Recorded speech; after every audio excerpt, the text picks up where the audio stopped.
Break के बाद आप सभी का स्वागत है। ब्रेक से पहले हमने आपको कुछ मुद्दे बताए और ये वो मुद्दे हैं जिनके आधार पर उपचुनाव लड़ा जा रहा है और जनता वोट करेगी। लेकिन आइए आपको सुनवाते हैं अलग अलग पार्टियों के दावे। बांगरमऊ के देखिए बलवान सियासी चौपाल में। उत्तर प्रदेश में सत्ता का सेमीफाइनल जारी है। प्रदेश में 7 विधानसभा सीटों पर उपचुनाव हो रहे हैं और उन्हीं में से एक सीट है उन्नाव की बांगरमऊ सीट। जी हाँ, बांगरमऊ सीट इसलिए भी काफी महत्वपूर्ण हो जाती है क्योंकि 2017 में बीजेपी के टिकट पर कुलदीप सिंह सेंगर ने चुनाव जीता था।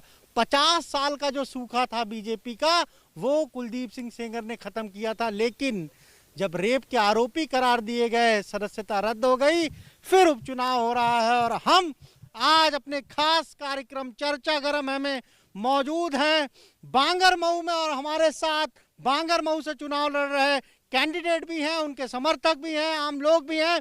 सीधे हम आपको आज दिखाएंगे ग्राउंड रिपोर्ट की क्या स्थिति है बांगरमऊ की। सबसे पहले हम आपको इंट्रोड्यूस कराते हैं बीजेपी के जो कैंडिडेट हैं। श्रीकांत कटियार पूर्व जिला अध्यक्ष रहे हैं, बीजेपी के पार्टी के पुराने कार्यकर्ता हैं, पार्टी ने इन पर भरोसा जताया है। हमारे कार्यक्रम में मौजूद हैं। आपका बहुत बहुत स्वागत है कटियार जी। बहुत बहुत धन्यवाद। बहुजन समाज पार्टी के टिकट पर महेश पाल जी चुनाव लड़ रहे हैं, वो भी हमारे इस कार्यक्रम में मौजूद हैं। बहुजन समाज पार्टी भी 2 बार इस विधानसभा सीट पर अब जीत दर्ज कर चुकी है। 2 बार जो विधायक हैं उनके भतीजे हैं महेश पाल जी।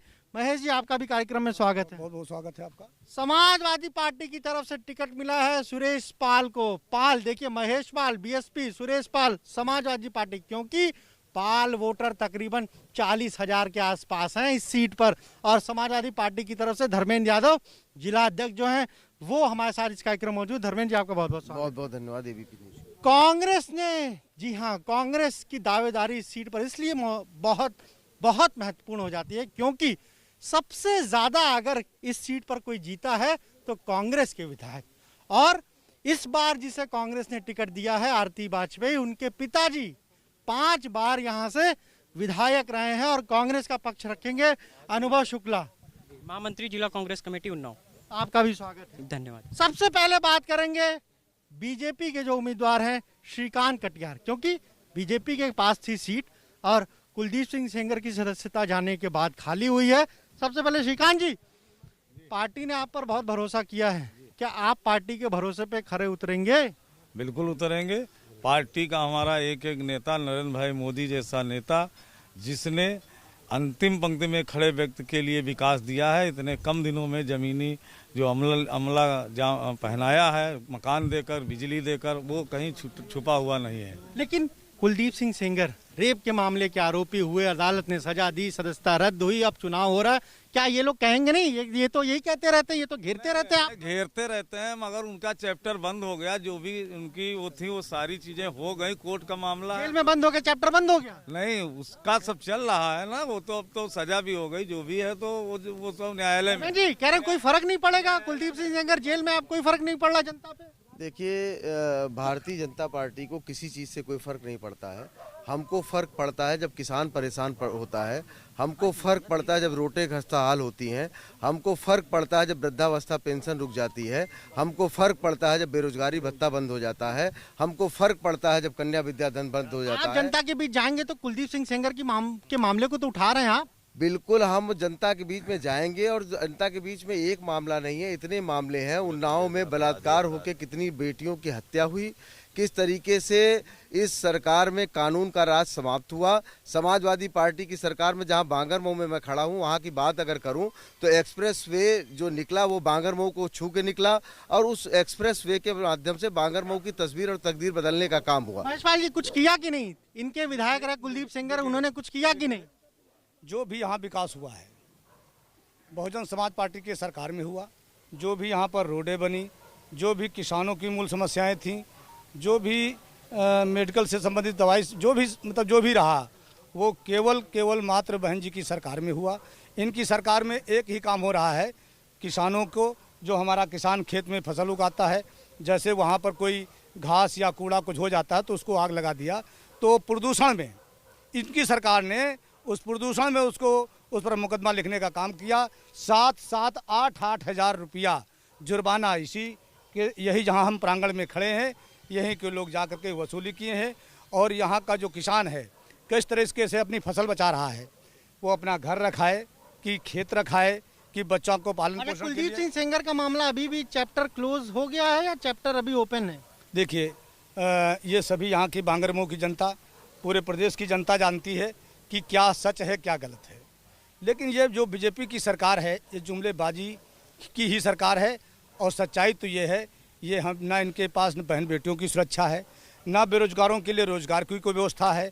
इनके पास केवल एक ही चीज़ है, झूठ पे झूठ। झूठ पे झूठ है केवल आपके पास। ना आपने विकास किया, बहन बेटियों की सुरक्षा नहीं कर पा रहे हैं, किसान की मदद नहीं कर रहे हैं, सीधा आरोप लगा रहे हैं। केवल जातिवाद की राजनीति करते हैं, इसके अलावा इनके पास कुछ नहीं है। इन्होंने गठबंधन करके देश की जनता ने दिखा दिया है, पूर्ण बहुमत से 325 सीटों में सरकार बनी है।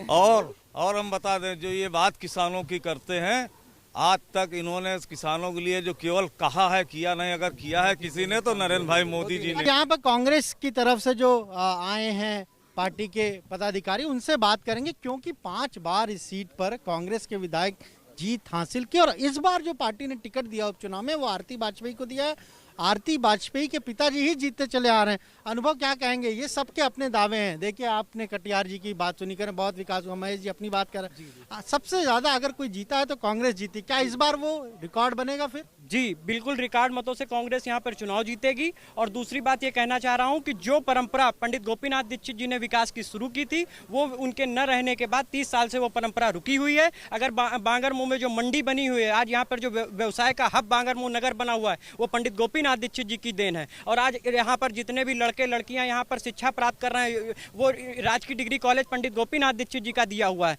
और ये नानामऊ पुल, आज यहाँ पर जो 16 बसें जो दिल्ली जाती हैं और उस पर जो शाम को बेरोजगार लड़का बस में बैठ कर जाता है, वो पंडित गोपीनाथ दीक्षित जी की देन है। और अगर आप Navodaya Vidyalaya, training centre, police training centre, अगर आप विकास की एक लंबी फहरिस्त बना लें तो वो सब पंडित।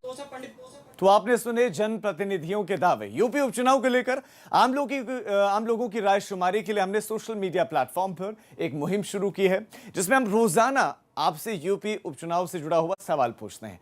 कल हमने आपसे पूछा था कि यूपी उपचुनाव की लड़ाई में इस बार कौन सा मुद्दा सबसे अहम है? महिला सुरक्षा, बी रोजगार, सी किसान या डी राम मंदिर? और आपने बड़ी संख्या में अपनी राय जाहिर की है। और बताते हैं आपको इस ओपिनियन पोल का रिजल्ट क्या है। दरअसल ट्विटर पर 2380 लोगों ने जवाब दिया है, जिसमें उपचुनाव का सबसे अहम मुद्दा महिला रोजगार बताया गया है। दूसरे नंबर पर रोजगार है, पहले नंबर पर महिला, दूसरे पर रोजगार है, जबकि तीसरे नंबर पर राम मंदिर को मुद्दा माना है और चौथे नंबर पर किसानों के मुद्दे को अहम मुद्दा माना गया है। वहीं शेयर चैट पर भी हमने लोगों से बातचीत की, तो ये सवाल का जवाब हम आपको बता रहे हैं कि कितने फीसद लोगों ने किसे बताया। महिला सुरक्षा को 61.9% लोगों ने कहा कि मुद्दा है। फिर रोजगार की बारी आती है, फिर किसान, और हालांकि तीसरे नंबर पर राम मंदिर है। 11.7% लोग ऐसे थे जो ये मानते हैं कि राम मंदिर मुद्दा है, और किसान सबसे आखिर में 9.5% लोग मानते हैं कि किसानों का भी एक मसला है।